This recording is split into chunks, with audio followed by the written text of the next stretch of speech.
안녕하세요. 워치 탐닉입니다. 이 시계를 만난 건 제게 정말 축복 같은 일이었습니다. 왜냐고요? 살을 빼게 만들었거든요. 말이 됩니까? 시계가 살을 빼게 만들다니요.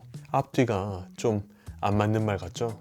그런데 진짜입니다. 유튜브 쉬는 동안 운동이랑 주사로 15kg를 빼고 나서야 드디어 이 시계를 편하게 잘 수 있게 됐거든요. 그래서 예전 영상과 비교해 봤을 때 어깨도 좀 많이 좁아지고 손목도 많이 얇아졌습니다. 여하튼 그전에는 지금 차고 있는 이 시계 브레이슬릿이 너무 타이트했거든요. 조절하고 싶어도 빈티지 시계답게 여분 코를 구할 수가 없었어요. 결국 체중을 줄였더니 건강도 얻고 시계도 얻었습니다. 시계인이라면 역시 몸을 시계에 맞춰야 되는 거 아니겠습니까? 그리고 그 덕분에 겨울에 이 시계의 진가를 제대로 느꼈습니다. 제가 가진 시계들이 워낙 두꺼운 것들이 많아서 겨울만 되면 얇은 쿼츠 시계에 손이 갔거든요. 손목이 타이트한 옷도 많고 니트 소매 끝이 불룩해지는 것도 싫고 말이죠. 그럴 때마다 손이 가는 게 바로 이 친구였습니다. 그런데 산토스 아니냐고요? 비슷한 분위기는 맞습니다. 근데 자세히 보면 결이 완전히 달라요. 옥타고널 베젤의 세이코 돌체 9522-5020입니다. 보통 90년대 쪽은 네오 빈티지라고 많이 부르죠. 그렇다면 이건 그 이전 세대를 아우르는 말 그대로 빈티지에 가까운 모델입니다. 그리고 빈티지 돌체 중에서도 이 레퍼런스는 꽤 구하기 어려운 편에 속합니다. 빈티지가 구하기 어렵다는 건 보통 세 가지입니다. 가격이 내가 생각한 적정선을 넘거나 막상 구하려고 하면 매물이 없거나 개체수 자체가 적거나 거기에 하나 더 붙이면 있긴 있는데 상태 좋은 게 없을 때도 있겠죠. 이 시계는 개체수랑 상태 이 두 쪽에서 난도가 올라가는 편입니다. 그런데 여기서 중요한 건 희소하다고 다 좋은 시계는 아니라는 점입니다.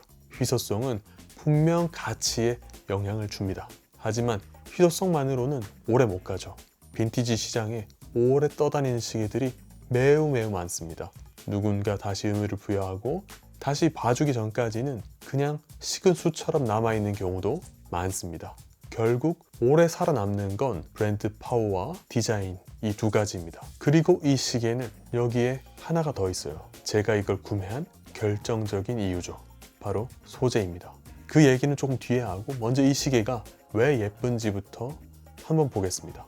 보통 과거는 미화되기 마련이지만 1980년대 초의 세이코는 실제로도 굉장히 좋았습니다. 당시 시계 사조에 맞춰 소재를 다양화했고 고급 기종을 꾸준히 내놨고 프리미엄 라인을 공고히 하려는 시도가 분명하게 보이던 시기였습니다. 그래서 그 시절 세이코를 보면 꽤나 많은 제품들이 지금 봐도 트렌디한데 동시에 시간이 지나야만 생기는 클래식함이 같이 느껴지죠.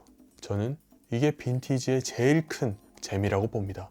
지금은 사라진 시대의 감각을 손목에서 직접 체험할 수 있다는 것, 그리고 현재 시계와 비교하면서 뭐가 남고 뭐가 사라졌는지를 체감할 수 있다는 것, 타임머신 없이 과거를 만져보는 느낌, 그게 빈티지의 매력이죠. 여기서 한 번 더 짚고 넘어가야 할 게 있습니다. 1911년 시계사에서 절대 빼놓을 수 없는 모델이죠. 까르띠에 산토스가 나옵니다. 이름만 들어도 지긋지긋할 정도로 많이 들으셨을 거예요. 근데 근본은 원래 좀 잔소리 같습니다. 듣기 싫어도 계속 듣게 되는 거죠. 산토스는 남성 손목 시계에서 사각 케이스와 부조감 있는 베젤에 대한 아주 강한 영향력을 만들어내었습니다. 그래서 사각의 베젤이 얹혀 있으면 사람들 머릿속에서 산토스가 먼저 떠오르는 게 자연스러운 게 됐습니다. 그런데 이 돌체는 처음 인상은 비슷한데 뜯어보면 완전 다른 재미가 있습니다. 첫눈에 들어오는 건 역시 팔각 베젤입니다. 그런데 여기서 끝이 아닙니다. 시계를 살짝 틀어보면 베젤이 이중 구조로 보이고 케이스도 그 베젤을 받치는 듯한 팔각 구조를 띱니다.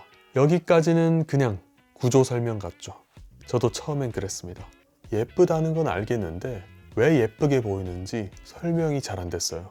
이상하게 이 시계의 노란빛 이중 스텝 베젤과 납작하게 눌러 압축한 듯한 얇은 케이스의 인상이 대체 뭔지 한동안 말로 못 풀겠더라고요.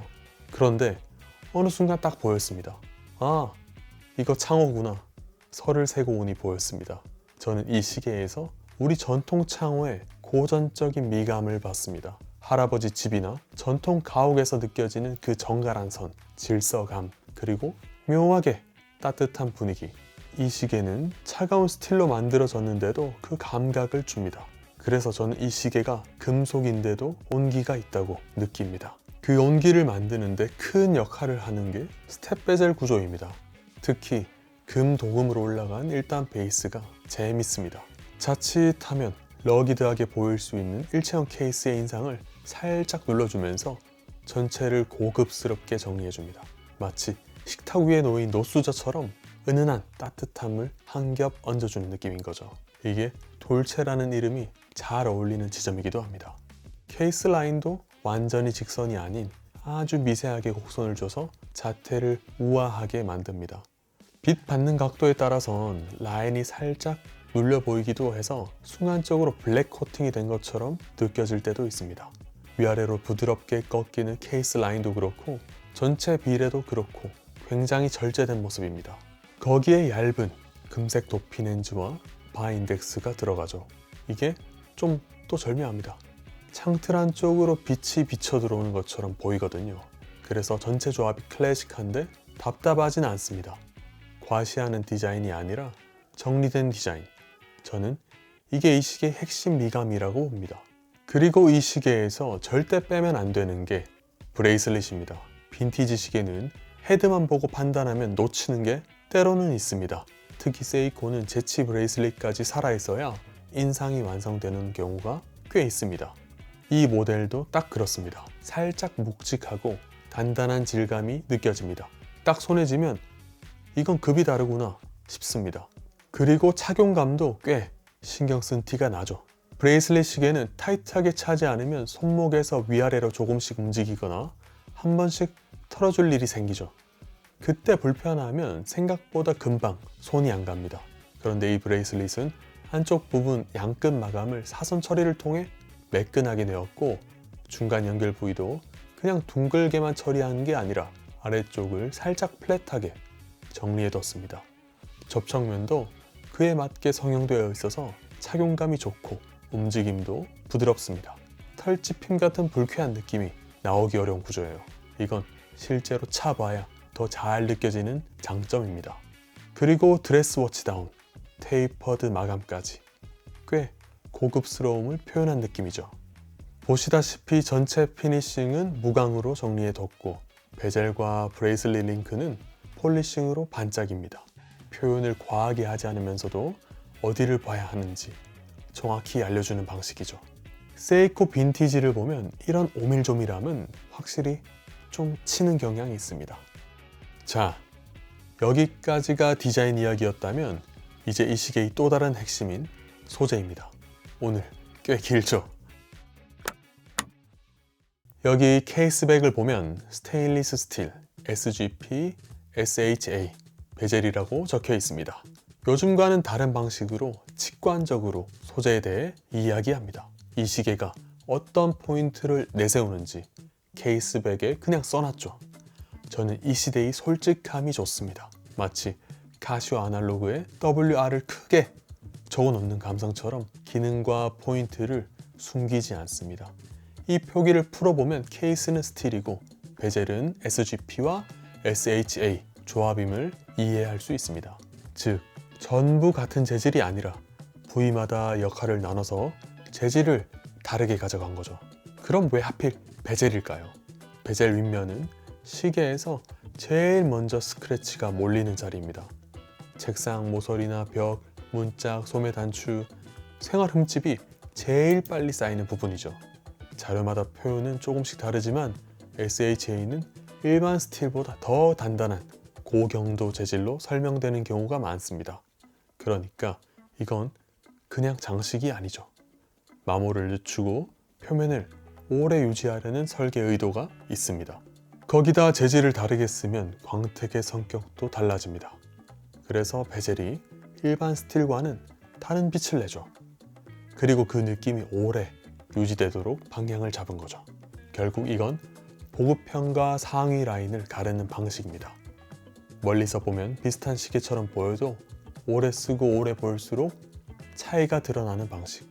저는 이게 이 시계의 품격이라고도 생각합니다. 이 모델은 당시 기준으로도 결코 가벼운 가격대가 아니었습니다.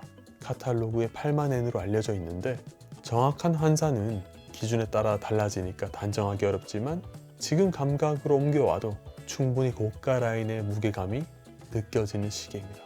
근데 빈티지가 재밌는 건 여기서입니다. 당시에는 비쌌던 시계를 지금은 상대적으로 더 낮은 진입 가격으로 경험할 수 있다는 것. 이건 단순히 돈의 문제만은 아닌 것 같습니다. 저는 이걸 시간의 축복이라고도 느낍니다. 수십 년 전 만들어진 그 감각을 지금 내 손목에서 다시 느껴볼 수 있으니까요. 그래서 이 시계 제목을 세이코의 축복이라고 붙였습니다.